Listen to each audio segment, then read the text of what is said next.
طلاق کے مختلف الفاظ۔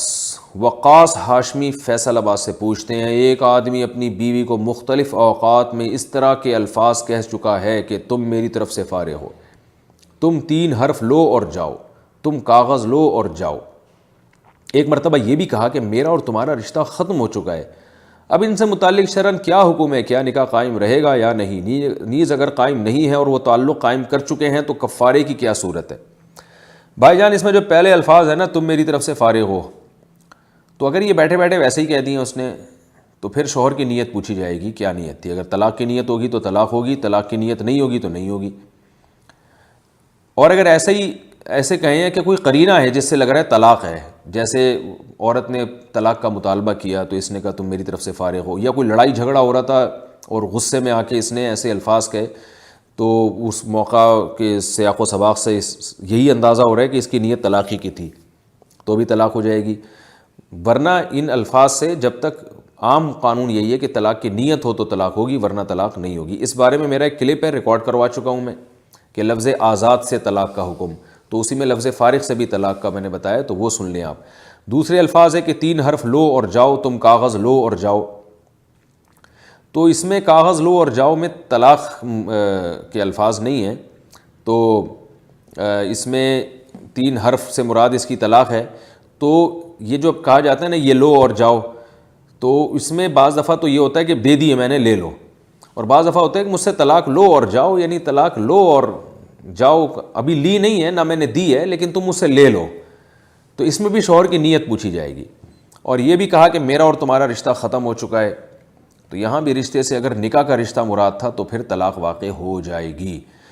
بظاہر یہ جو الفاظ ہیں میرا اور تمہارا رشتہ ختم ہو چکا ہے، اس سے طلاق ہی مراد ہے، تو اس لفظ سے بہرحال طلاق بائن واقع ہو جائے گی۔ میرا اور تمہارا رشتہ ختم ہو چکا ہے، کیونکہ یہ جو الفاظ ہیں نا، اس میں اگر یہ سارے ملا کے الفاظ کہیں 3 حرف لو اور جاؤ، تم کاغذ لو اور جاؤ، میرا اور تمہارا رشتہ ختم ہو چکا ہے، تو ایسے اس پیرائے میں اگر یہ کہیں تو یہاں رشتہ ختم ہونے سے مراد صاف طلاق ہی ہے۔ لیکن اگر ویسے کوئی آدمی کہتا ہے بیوی سے میرا اور تمہارا رشتہ ختم ہو چکا ہے، تو پھر اس میں نیت کی ضرورت ہوگی کہ نکاح کی رشتہ مراد تھا تو طلاق بائن ہوگی، ورنہ نہیں۔ بہتر یہ کہ اس قسم کے جو سوالات ہیں نا طلاق سے متعلق، جو ایسے ایک تو کامن سوال ہوتے ہیں، ایک متعین الفاظ ہوتے ہیں، تو اس میں بجائے یہ چینل پہ جواب دینے کے نا، سوال پوچھنے والے کو چاہیے ریٹن میں لکھ کے باقاعدہ وہ تحریر کی صورت میں بھیج دے۔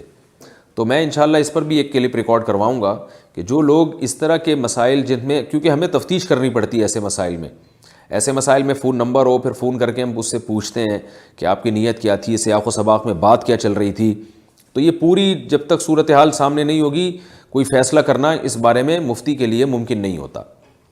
تو ایسی نوعیت کے جو مسائل ہوتے ہیں اس میں آپ ایک کام کیا کریں، آپ جامعۃ الرشید دارالفتاء، بلکہ نہیں، دارالفتاء جامعۃ الرشید احسان آباد کراچی، اس ایڈریس پہ پوسٹ کر دیں، TCS کر دیں، اور چاہیں تو میرے نام لکھ کے بھی بھیج سکتے ہیں اس میں آپ تو، اور اس میں جو ہے نیچے اپنا فون نمبر بھی ڈال دیں اور واپسی کا ایڈریس پورا ڈال دیں۔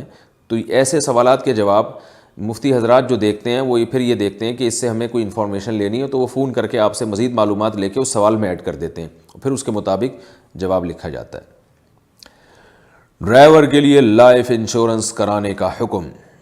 میں ڈرائیور کی جاب کرتا ہوں، اس میں ایکسیڈنٹ کا خطرہ رہتا ہے اور میری آمدن بھی اتنی نہیں ہے، تو کیا میں لائف انشورنس کروا سکتا ہوں؟ عمران خان راجستھان سے۔ نہیں کروا سکتے، بالکل حرام ہے، ناجائز ہے۔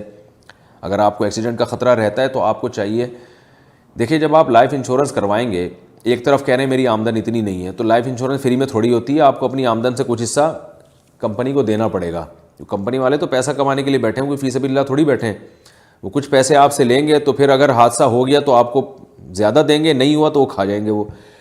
تو ایسا آپ خود کیوں نہیں کر لیتے کہ کچھ محلے کے لوگوں کو جمع کریں اور 2-4 غریبوں کو کہ بھائی ہم ایک ڈبہ بناتے ہیں، اس میں چندہ ڈالا کریں گے تھوڑے تھوڑے پیسے، جو ہمیں جو بیچارہ جس کے ساتھ حادثہ ہوا تو ہم اس کے ساتھ اس پیسوں سے تعاون کریں گے۔ تو اس طرح سے آپ کوئی جگاڑ نکالیں، یہ زیادہ بہتر ہے، یا کمیٹی ڈال لیں کہ اپنی تنخواہ سے کچھ پیسے آپ اس کمیٹی میں دیتے رہیں، کمیٹی نکلے تو اس سے سونا خرید کے رکھ لیں اور نیت یہ ہو کہ اللہ نہ کرے کوئی مجھے حادثہ ہو گیا تو میں اس سونے کے ذریعے اس کی تلافی کروں گا. اپنی انشورنس خود اپنے آپ سے ہی کروائیں. کمپنیوں سے انشورنس کروانا حرام ہے، اپنے آپ کو خود انشورڈ کریں اپنے پیسے کے ذریعے، یہ زیادہ صحیح ہے. کیا امت مسلمہ پر آخرت کا عذاب نہیں ہوگا؟ سنن ابو داؤد کی ایک حدیث میں ہے کہ میری امت پر آخرت کا عذاب نہیں آئے گا، بلکہ ان پر دنیا ہی میں زلزلے وغیرہ مختلف صورتوں میں عذاب آ جائے گا. جبکہ دوسری حدیث میں مسلمان دوزخیوں کے بارے میں حضور صلی اللہ علیہ وسلم کی شفاعت کا بھی ذکر ہے. تو ان دونوں طرح کی حدیثوں میں تطبیق کیسے کریں گے؟ نعیم خیرپور. بعض حدیثوں میں آتا ہے کہ جو ایمان کلمہ پڑھ لے گا وہ جنت اس پر حرام ہو جاتی ہے. تو علماء نے اس قسم کی حدیثوں کا جو مفہوم بیان کیا دوسری حدیثوں کو سامنے رکھ کر کہ جو کلمہ پڑھے گا اور اس کے تقاضوں پر پورا طور پر عمل بھی کرے گا اس پر جہنم حرام ہے. اور دوسری تعویل علماء نے یہ کی ہے کہ جہنم دو طرح کی ہے، ایک وہ جو مسلمانوں کو جس پر عذاب ہوگا، ایک وہ جو کافروں پر. تو کافروں والی جہنم حرام ہوتی ہے، مسلمانوں والی جہنم حرام نہیں ہوتی. یعنی یہ نہیں کہ بالکل ہی عذاب ختم ہو جائے گا، بلکہ مخصوص نوعیت کا عذاب جو کافروں کو دیا جائے گا، ان کو ذلیل کرنے کے لیے، ان کو رسوا کرنے کے لیے، وہ والا عذاب نہیں ہوگا. بلکہ یہ جو عذاب مسلمانوں کو دیا جائے گا یہ ان کے گناہوں کی معافی کے لیے دیا جائے گا. تو اس طرح سے دونوں طرح کی روایات میں تطبیق ہو جاتی ہے. تو اس لیے صحیح احادیث سے یہ بات ثابت ہے کہ جو مسلمان گناہ گار ہیں وہ بھی جہنم میں جائیں گے اور اپنی سزا پانے کے بعد نکل آئیں گے. اور وہ نکلیں گے جو تو نبی صلی اللہ علیہ وسلم کی شفاعت کی برکت سے نکلیں گے. اور بعض ایسے بھی ہوں گے کہ وہ پہلے ہی ان کی شفاعت ہو جائے گی اور جہنم میں جانے سے بچ جائیں گے. تو اللہ سے دعا تو یہی کرنی چاہیے کہ اللہ ہم سب کو گناہوں کی سزا ہماری معاف کر دے اور ہمیں دنیا میں بھی سزا نہ دے اور آخرت میں بھی سزا نہ دے. اور بعض ایسے بھی ہوتے ہیں کہ دنیا میں سزا ان کو مل جاتی، آخرت میں پھر نہیں ہوتی. تو تینوں طرح کے لوگ ہوتے ہیں. بس دعا کرنی چاہیے کہ اللہ ہمیں ایسے لوگوں میں شامل کرے کہ ہم سے اللہ تعالیٰ ہمیں گناہوں سے بچنے کی توفیق دے، اور اگر کبھی گناہ ہو جائے تو توبہ کی توفیق دے، اور اس گناہ کی سزا اللہ نہ دنیا میں دے نہ ہمیں آخرت میں دے.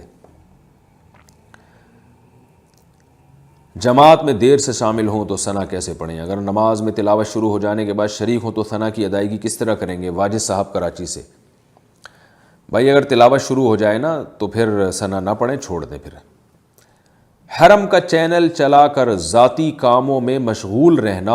محمد اکبر مدینہ منورہ. ہمارے یہاں مکہ کا لائیو چینل آتا ہے جس میں 24 گھنٹے حرم کی لائیو ٹرانسمیشن چلتی ہے، جس میں نمازیں بھی ہوتی ہیں اور تلاوت اور مختلف مناظر بھی ہوتے ہیں. اگر ہم یہ چینل چلا کر رکھیں اور ساتھ میں دوسرے گھریلو کام بھی کرتے رہیں تو کیا یہ جائز ہوگا یا نہیں؟ جائز تو ہے، گناہ نہیں ہے، لیکن بہرحال ادب کے خلاف ہے. بہتر یہی ہے کہ ایسا نہ کریں.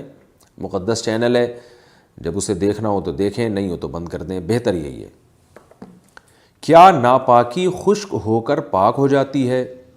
اسامہ صاحب انڈیا سے. اگر ہاتھ پر ناپاکی لگ جائے جسے دھونا ضروری نہیں تھا. یہ کون سی ناپاکی ہے بھائی جسے دھونا ضروری نہیں تھا؟ یعنی وہ آدھے سکے سے کم تھی. اچھا، یعنی وہ آدھے سکے سے کم تھی، پھر وہ ناپاکی خشک ہو جائے اور اس سے کسی گیلی چیز کو چھو لیا جائے تو کیا وہ ناپاک رہے گی یا پاک ہو جائے گی؟ بھائی اسامہ بہت ہی پیچیدگیوں میں جا رہے ہو آپ. یہیں سے وہم کے مسائل شروع ہوتے ہیں. پتہ ہے آپ کو، جو لوگ پاکی ناپاکی میں وہمی بنتے ہیں وہ پہلا اسٹیپ ان کا یہی ہوتا ہے. خیر مسئلہ یہ ہے کہ اگر تھوڑی سی ناپاکی لگی ہے اور وہ سوکھ گئی ہے تو جب کسی گیلی چیز کو آپ نے ہاتھ لگایا اور وہ واقعی وہ ناپاکی بھی گیلی ہو گئی اور گیلی ہو کے پھیل گئی وہ کہ وہ جو سکے کے برابر، تو وہ ناپاک ہو جائے گی. اگر پھیلی نہیں ہے، وہ بھی تھوڑی سی ہے اور یہ بھی تھوڑی سی، تو اتنی تھوڑی سی نجاست پھر وہ معاف ہے. لیکن بھائی اتنی پیچیدگیوں میں نہیں جاؤ. ہاتھ پہ ناپاکی لگی ہے، خشک ہو گئی ہے تو دھو لو اس کو بس آرام سے. اور اگر نہیں دھویا، دھونا بھول گئے تو اس کپڑے پہ لگی ہے تو اگر آپ کا خیال ہے کہ زیادہ پھیل گئی ہوگی تو دھو لیں، نہیں ہے تو چھوڑ دیں اس کو. زیادہ جو ان چیزوں میں زیادہ گہرائی میں گھستے ہیں نا، جو مشاہدے پر مبنی ایک حقیقت ہے، وہ بالکل ہی وہمی بن جاتے ہیں، پاگل ہو جاتے ہیں وہ.